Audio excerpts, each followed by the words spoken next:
بسم الله الرحمن الرحيم الحمد لله رب العالمين وأفضل الصلاة وأتم التسليم على سيدنا رسول الله وعلى آله وصحبه وسلم أجمعين. Jazakallah khair for your patience. One of my children is sick, so I had to go pick them up from school. So alhamdulillah, we are here, we are live on verse 29 of Surah Al-Ra'd, Serene Thunder. So if you can all turn to verse number 29. So the week before last, we had finished off 28, which we said was the crowning jewel of this surah. Just to quickly remind everyone, that was the verse, الَّذِينَ آمَنُوا وَتَطْمَئِنُّ قُلُوبُهُم بِذِكْرِ اللَّهِ, those who believe and their hearts find contentment with the dhikr of Allah. أَلَا بِذِكْرِ اللَّهِ تَطْمَئِنُّ الْقُلُوبُ. Indeed, it is with the remembrance of Allah that hearts find طمأنينة, serenity. And what are these people like that find serenity and peace to the remembrance of Allah subhanahu wa ta'ala? There are those, as verse 29 tells us, الَّذِينَ, those آمَنُوا, who believed, and عَمِلُوا, performed الصالحات, good actions, good deeds. طُوبَى. So طُوبَى, will explain what that is. It's here translated as a good state, but we'll go into what طُوبَى actually means, inshallah. لهم, la, for whom, them, for him, for them is طُوبَى, and husnu, beautiful or good, ma'ab, return. Okay, so we're going to see the word ma'ab here, which means return, and that verse 30, that verse is going to end with matab, which also means return, but it has a little bit of a different connotation. So for verse 29, those who have believed and done righteous deeds, a good state is theirs and a good return. Okay, so those who believed and their hearts find peace in the remembrance of Allah. Indeed, it is with the remembrance of Allah that hearts find peace. And who are these people that have this experience? They are the ones who believed and acted or performed works of righteousness. For them is tuba, and a beautiful return. Okay, so those who believe in the message of truth and do good are destined for happiness. Okay, so that's a great path to be on, whose destination is happiness, whose destination is Jannah, whose destination is tuba. We all want to be on the path that leads to, that ends at the destination of tuba. Okay, and Shaykh Salih rahimahullah ta'ala explains, and again, I like to read the Arabic for those of you that are trying to learn and trying to understand. آمنوا بقلوبهم بالله وملائكته وكتبه ورسله واليوم الآخر. So this verse 29 says, those who believe and do good deeds, for them is tuba.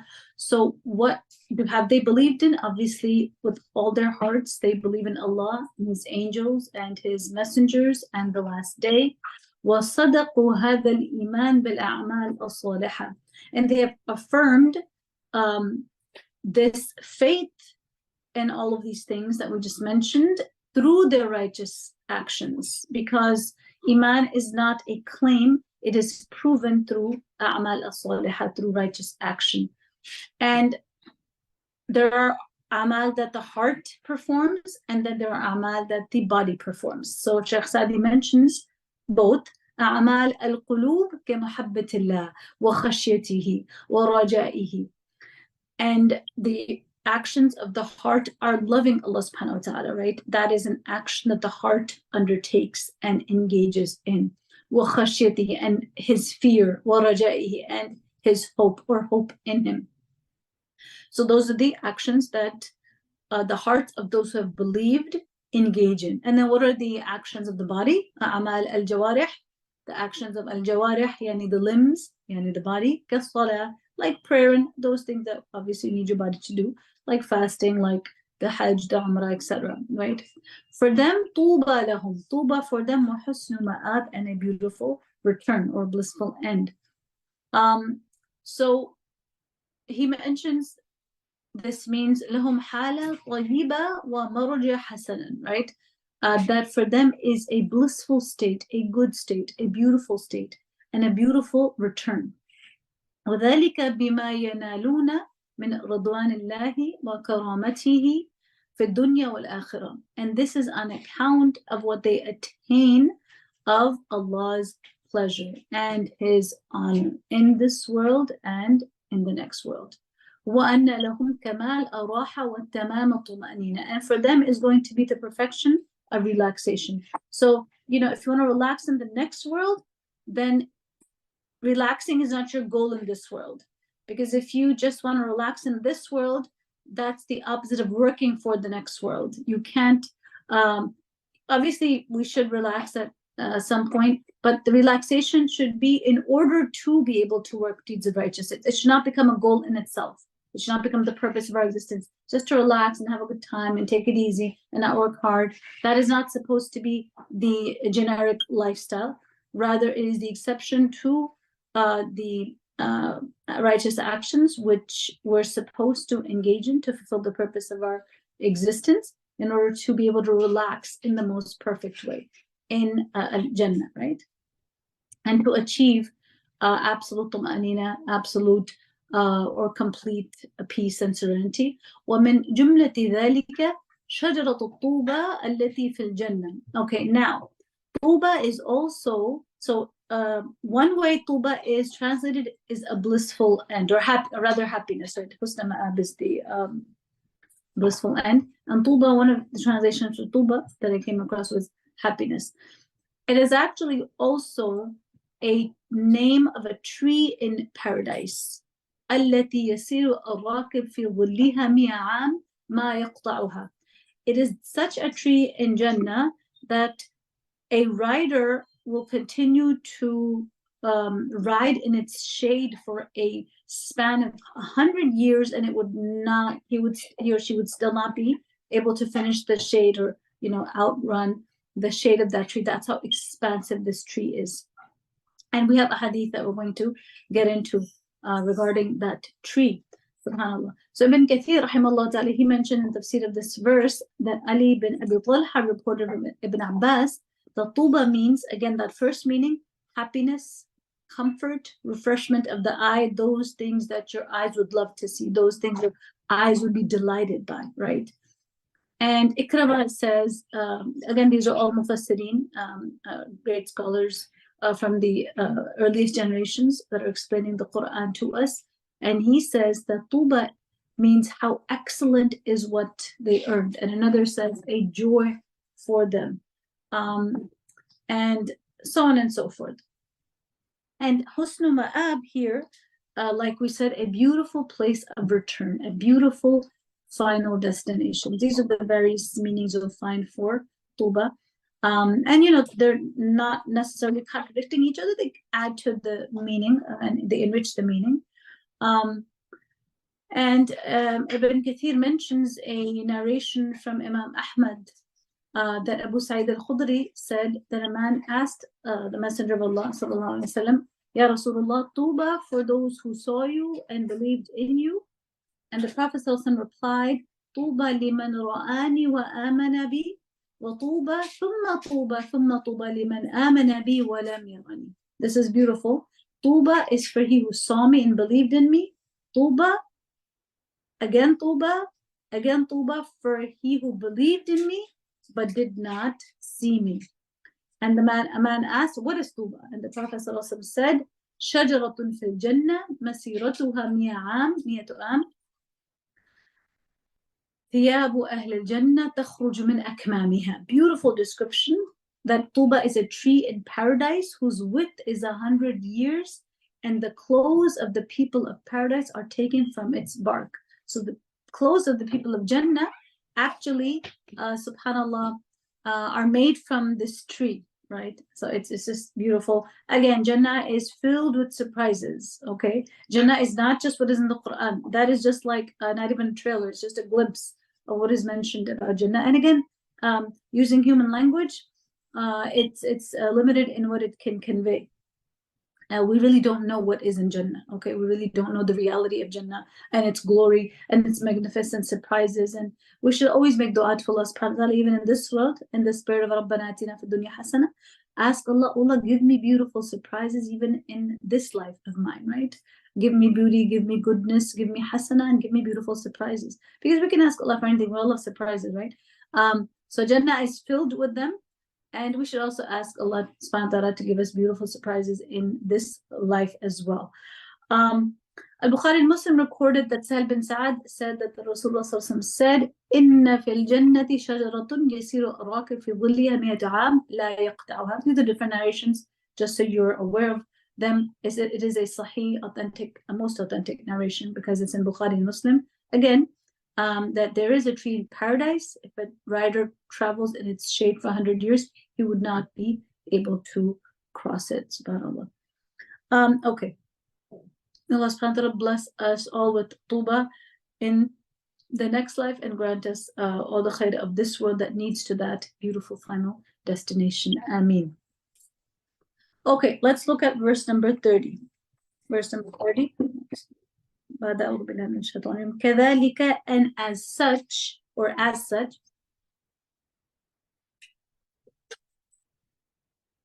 أرسلناك. أرسل is to send, or he sent. Na, we sent. Ka, you, we sent you, right? So instead of like 3 different words in English, you just have one in Arabic. أرسلناك means he sent you, or we sent you rather.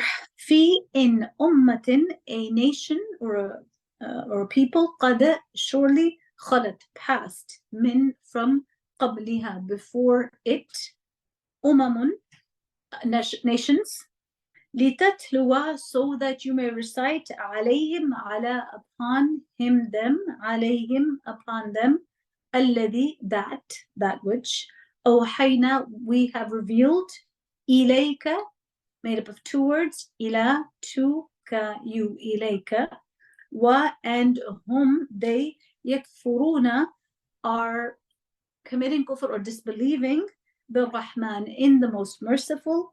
قل, say, huwa, he, Rabbi, my Lord, la, not, ilah, God, no God, illa, except, huwa, he, alayhi, ala, upon he, him, alayhi, upon him, tawakkaltu, I have placed my trust, I have placed my trust. 5 words conveyed by the single tawakkaltu in Arabic. Wa, and ilayhi, ilahi, to him, matab, return. And again, we'll explain the difference between ma'ab, which we also said was return, and matab, which is also being translated as return. So we'll explain that.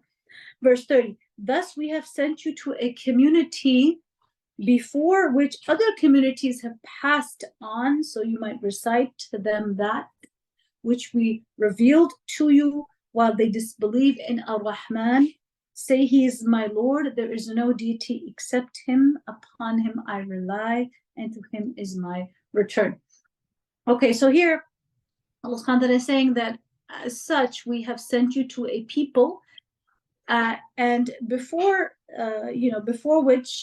these people, other communities have passed as well, right?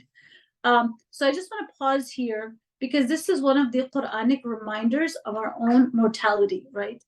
As human beings in this moment, right, January 17th, 2024 at 4:33 p.m. Eastern time, human beings at this moment tend to have tunnel vision where we forget that we are just not even a drop in this, infinite timeline of human existence that Allah subhanahu wa ta'ala has been watching all along from the first moment. And he created us in this moment, for this very moment, to occupy this particular space and time, just to see لِنَبْلُوَكُمْ أَيُّكُمْ أَحْسَنُ عَمَلًا, just to see which of you are the best in actions. Okay, this is why we are here. Our purpose is to worship Allah, and he is looking at us to see which among us all right now at this moment of time, which is our entire human existence. Our entire lifetime we can call one moment if you look at it in the long spectrum of human history, right?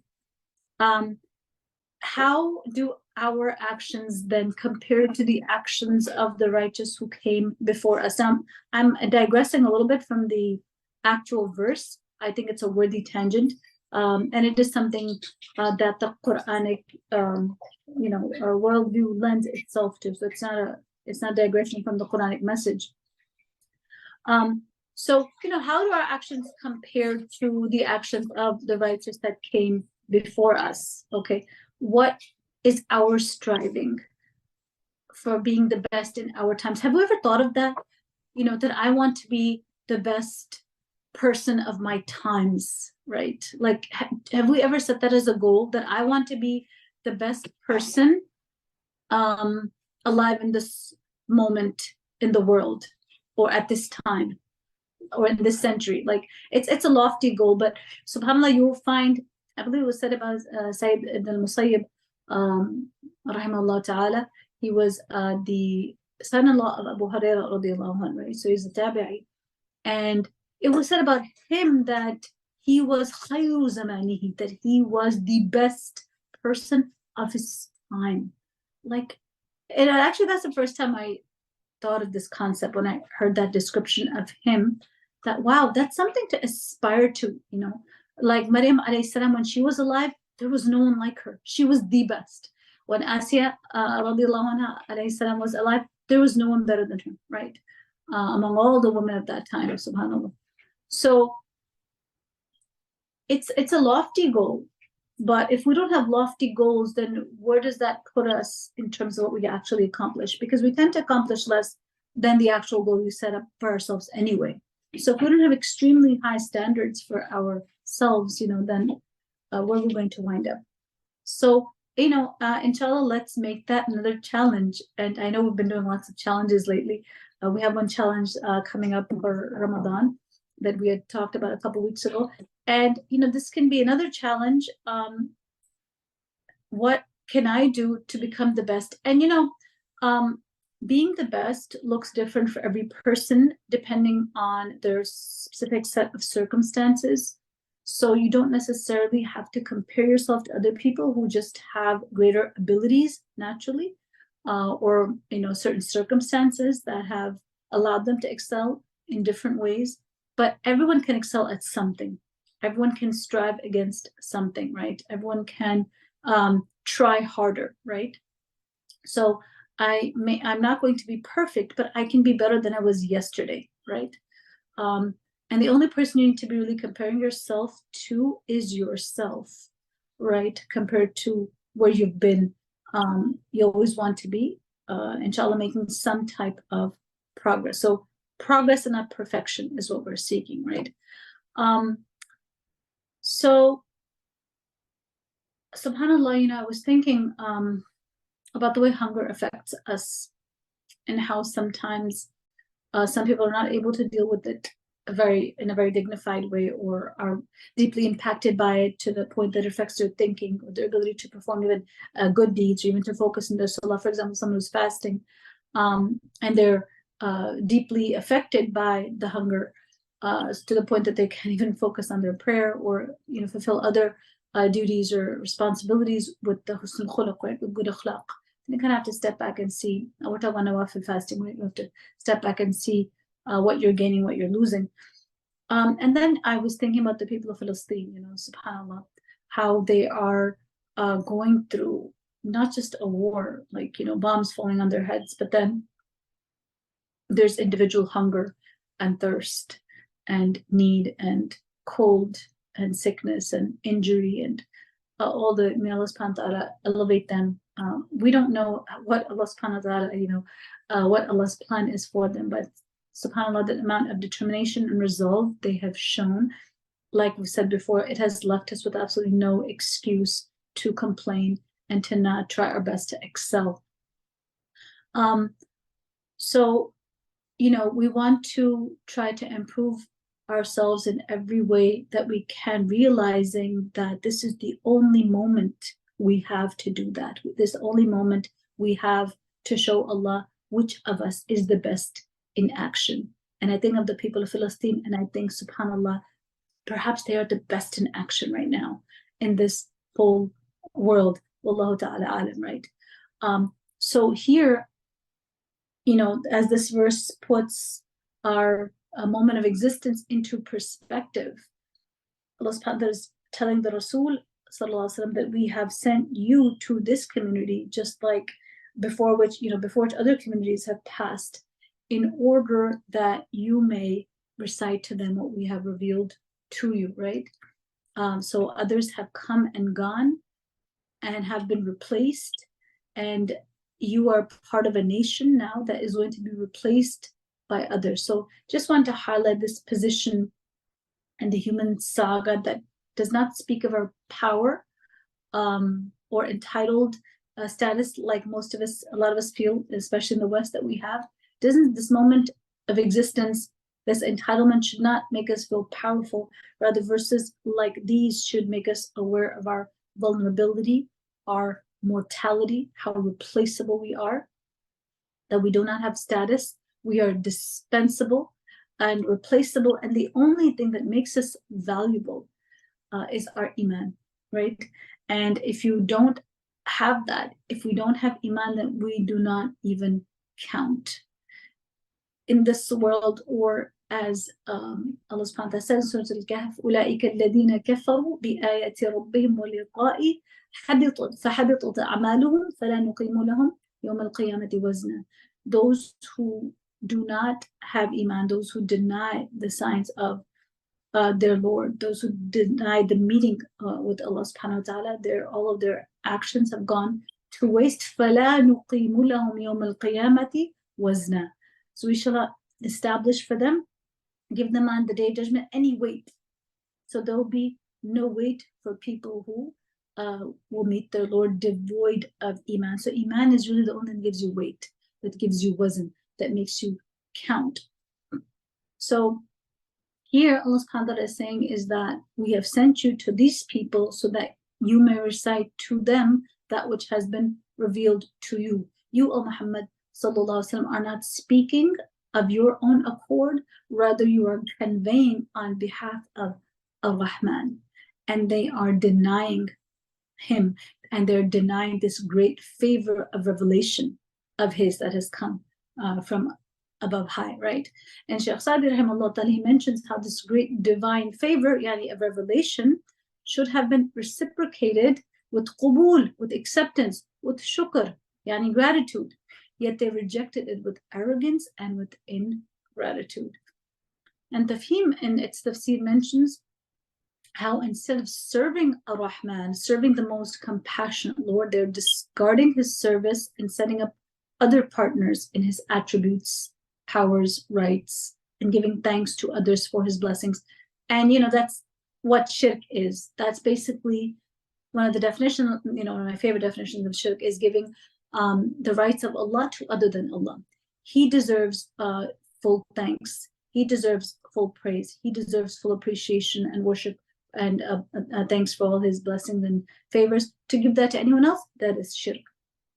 Ibn Kathir, rahimahullah ta'ala, he adds an important note here about this part of the verse which says, وَهُمْ يَكْفُرُونَ بِالرَّحْمَنِ, that they deny the most merciful.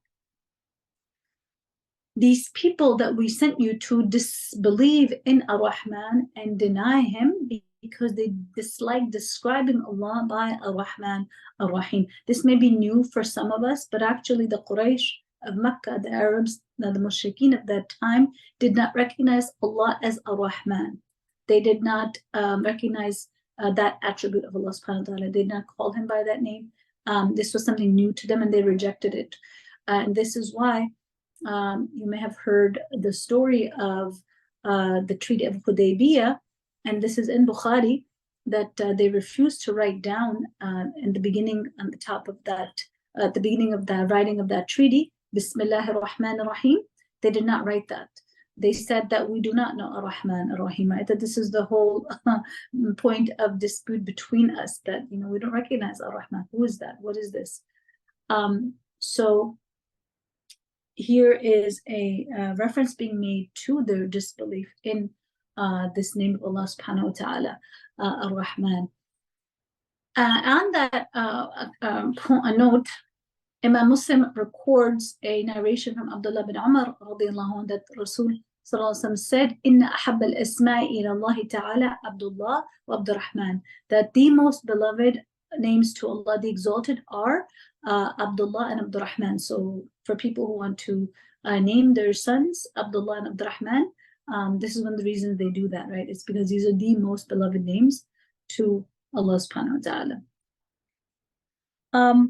So here, it's an invitation really in this verse to ponder what happened to the nations before the Quraysh, before these denying Arabs. What happened to the people that came before you that adopted the same attitude that you are now displaying, right? Ibn Kathir mentions how the messengers whom we sent before you also denied and rejected. So you have an example in what they faced. And since we sent on our torment and revenge on those people, then let these people fear what will strike them. For their denial of you is harsher than the denial of that the previous messengers faced, right?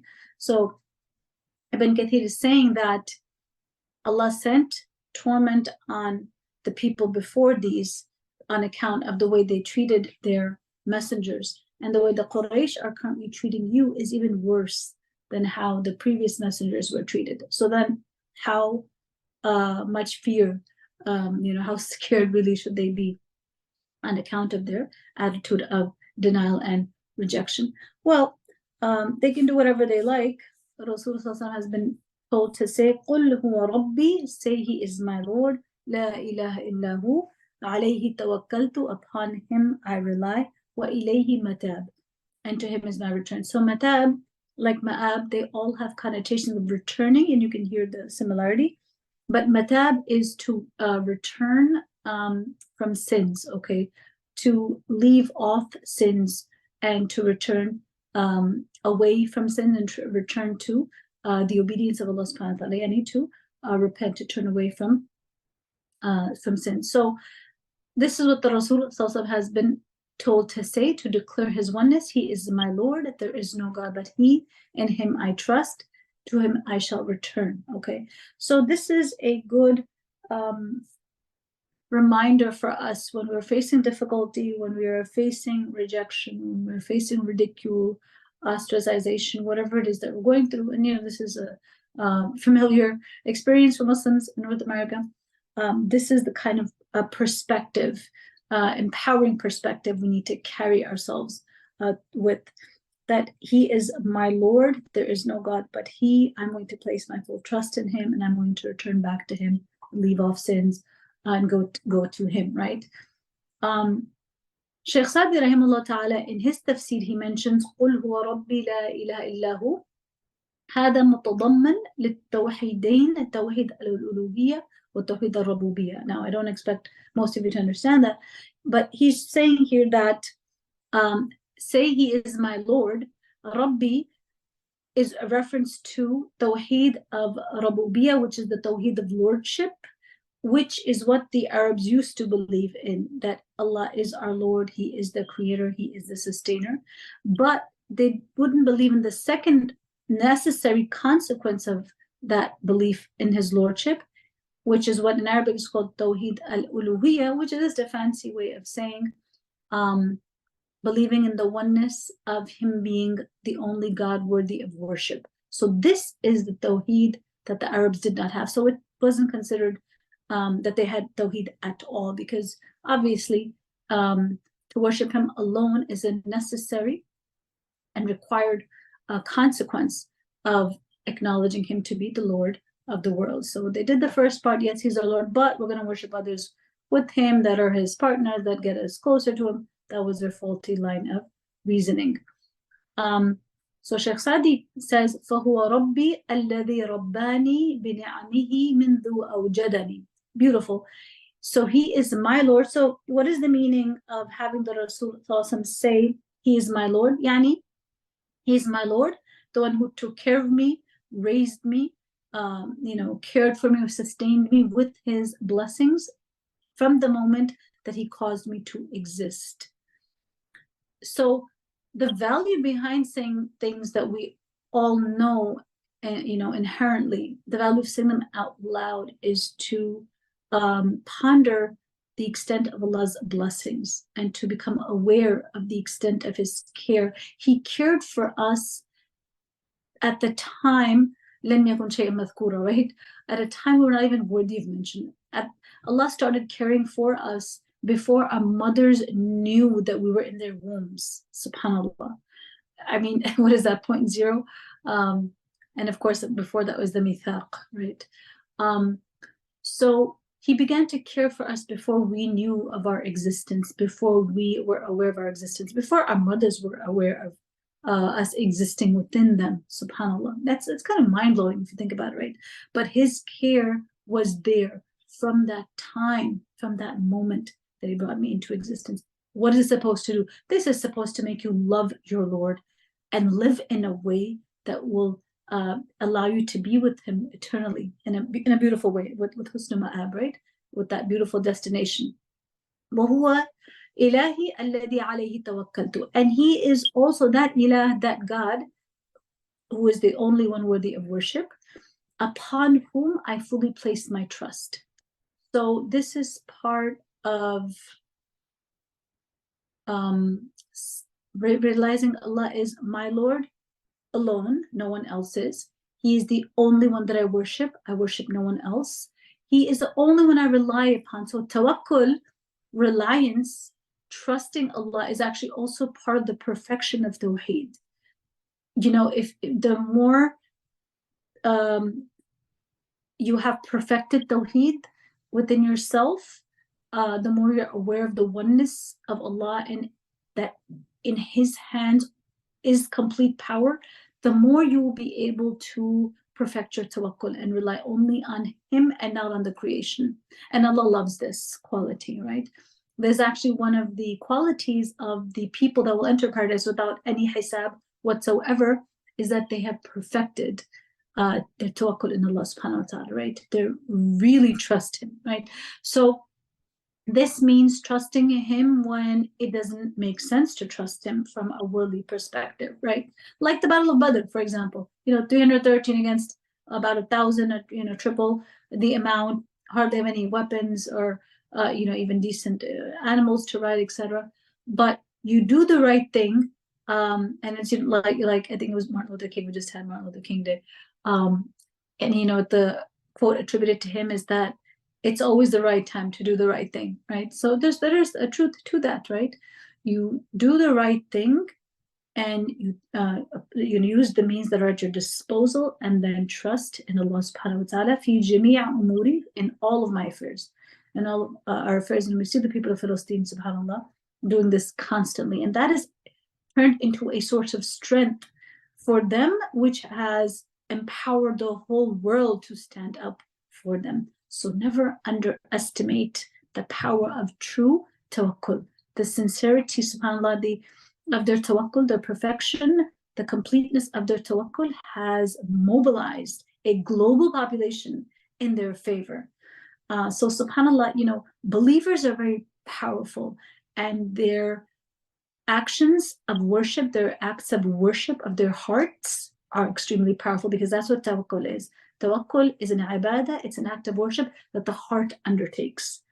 And subhanAllah, just look at what that has resulted in on this global scale, subhanAllah. Wa ilayhi matab, and to him is my return. Okay, I think we're going to stop with verse 30 and move on to verse 31, so that we can get in one more verse, inshallah. Verse 31, and it is a long one, so let's see how much we can get done here. Verse 31.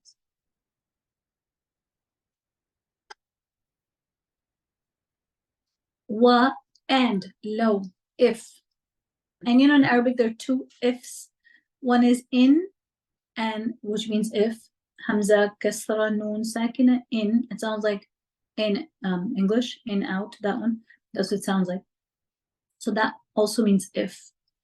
Lo also means if, but it's the more unlikely if. So if I would eat less sugar, I would probably lose more weight. If I started flying, I would probably get to my destination. Yani flying with my two arms, I would get to my destination faster. So obviously the second one is an unlikely if. It's probably not going to happen. It's less likely, right? well, in this case, impossible, but you get the idea. Walau, and if, anna, that, Quran, a Quran. So Quran in the linguistic meaning is a recital or a recitation, something that is read out loud. Okay, that's what Quran means. So you could linguistically, lexically, and from a literal meaning perspective, use the word Quran to mean something that is recited out loud, any recitation, any oral recital, right? So if there was any such recitation, any such Quran, suyirat, made to move, bihi, with it, al-jibal, the mountain. So if there was any such Quran or recitation by which the mountains could be made to move, or قطعت, or broken apart, with it, al-ard, the earth, or kullima, or made to speak, bihi, with it, al-mauta, the dead. And in parentheses, the implication is it would have been this Quran. Yani, if there was anything that would make these crazy things come to pass, the mountains to move and the earth to be broken apart, cleft asunder, and the dead to start speaking, if there was anything that could do it, it would have been this. It would have been this Quran, right? Because remember, the Quraysh used to ask for crazy signs, which of course were fully in the power of Allah, but they're not according to the Sunnah of Allah to bring about those signs and force people to believe. Rather, he wants to invite them to believe of their own accord. بل لله الأمر جميعا. بل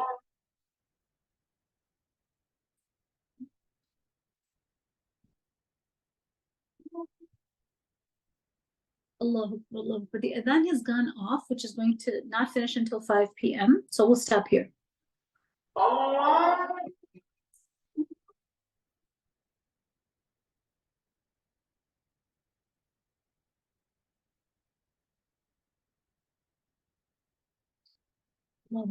So inshallah, going to conclude and continue with verse 31 next time. Subhanakallah bihamdika la ilaha illa anta nastaghfiruka wa natubu ilaik. Assalamu alaikum wa rahmatullahi wa barakatuh.